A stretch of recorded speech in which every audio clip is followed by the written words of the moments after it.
do you have procedures, HR procedures in your organization? And if they don't, what happens? If they don't, then when you are implementing a policy, how do you ensure consistency? So if employee A wants to go on a leave and employee B wants to go on a leave, 3 months later, how do they know what they're entitled to? How are they going to apply for that leave? What do they do when they come back?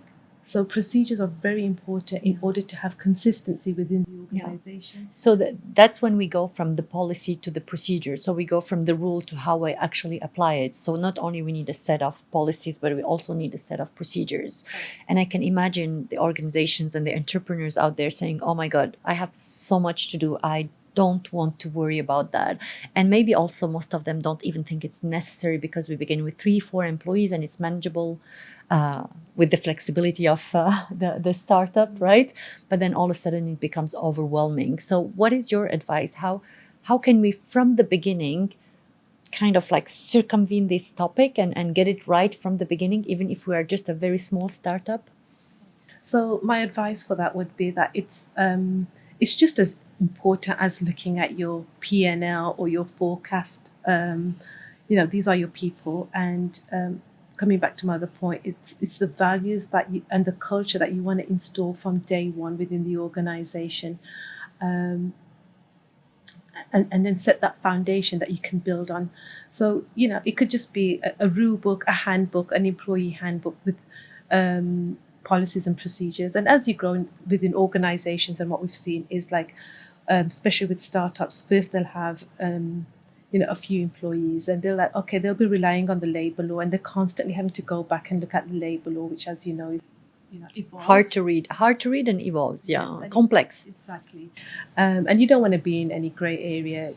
So it's better to have start off with an employee handbook, and then grow from there as the organization grows. Even when it comes to procedures, they might have systems implemented. So your procedures will also change over time, but initially start off with an employee handbook and then build from there. Okay, so in the employee handbook, I would have a set of values that I want to transmit to my employees, or that I want to build and work on together with my employees. Is that what I will find inside? So the employee handbook can be a set of organizational values along with the policies and some procedures as well, like at least the main areas.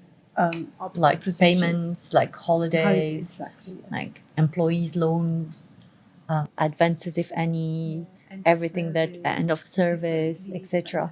So the policy would say within that organization, that's how we tackle this topic. Okay, and the procedure would say, in order to go from point A to point B, this is what you need to do. It's the how. The how. Exactly. Okay, great. Perfect. So now I understand what are HR policies and procedures, and I also, from experience, know how important it is to set them from the beginning. I think we have a good overview of what procedures, policies, employee relations are for either a very startup kind of environment or for a very established corporate environment. If you need any help with your employee relations, if you need any help that is related to HR, to human resources, from role profile, job descriptions, recruitment, maybe putting in place the policies and the procedures as we just saw, and so on and so forth, you can approach us and we can help you through our HR expert, Aisha, and all the team she has around her in AI HR Consultancy. Thank you, Aisha.